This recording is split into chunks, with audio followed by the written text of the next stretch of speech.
Ils sont descendus d'un ciel bien bas, pour mieux régner en sous-sol, et mener à la baguette tout ce qui s'assoupit au niveau du plancher des vaches. Surtout, les moutons que vous êtes, vous, les incrédules, vous, les pigeons, vous, les ignorants, avec les plus flatteurs artifices pour vitrine, respectabilité, honnêteté, désintéressement.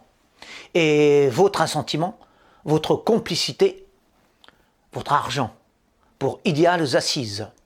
Les francs-maçons que je connais, je ne vous dirai pas sans crier gare ce qui sont en réalité. De toute façon, vous ne me croiriez pas.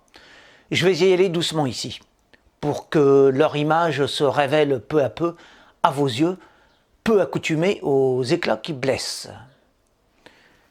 Vous, les pantins, eux, les élus. Mais cela ne saurait normalement se savoir. Prenez garde en lisant ce qui suit. Ça ne regarde pas les curieux, encore moins les indifférents. Alors, si vous avez peur de mes mots, vous les frileux, contentez-vous de bêler. Vos maîtres feront le reste. En effet, rien de mauvais ne devrait être signalé en ce qui les concerne. Ils incarnent le progrès, le bien, le vrai.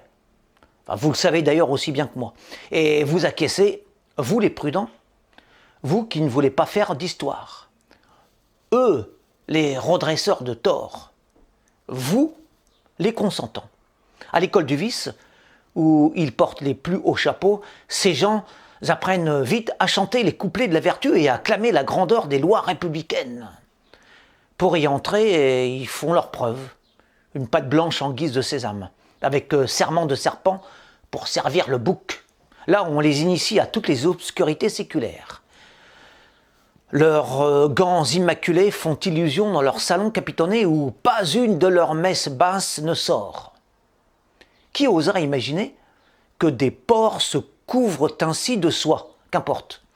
Avec de tels attributs, ils peuvent se frotter les mains. C'est aussi à cela qu'on les reconnaît, à leur art de cacher la nuit en la présentant en plein jour. Avec eux, le mensonge prend l'apparence du soleil, et leurs diableries sont radieuses. Le secret porté à un tel degré de noirceur, n'est-ce pas la religion des menteurs? Faut-il donc tant de cérémonies, tant de ténèbres, tant de précautions, tant de détours, tant de codes et tant de masques pour défendre de prétendues bonnes causes? L'araignée à sa toile, ces sinistres initiés ont leur filet. Aux amateurs de clarté, comme moi, la vérité est un mets spécial qui le servent volontiers avec du vinaigre ou du poison, lorsque ça dépasse les bornes de leur pensée encadrée. Et ce, afin de décourager ces gueules trop acérées, faire taire ces loups aux cris inappropriés et aux idées décidément nauséabondes. Ne dénoncez surtout pas les complots de ces faux bienfaiteurs de l'humanité. Ils pourraient vous le faire regretter. Ils ont avec eux la puissance de l'État et la ruse des traîtres. Et rien de ce qui sent le soufre ne les fait reculer. Vous vous apercevrez bien vite que leur zèle à vous nuire sera proportionnel à la blancheur de votre âme.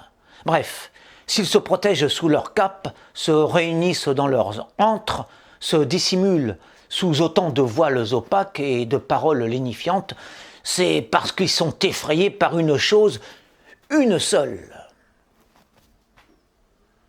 La lumière.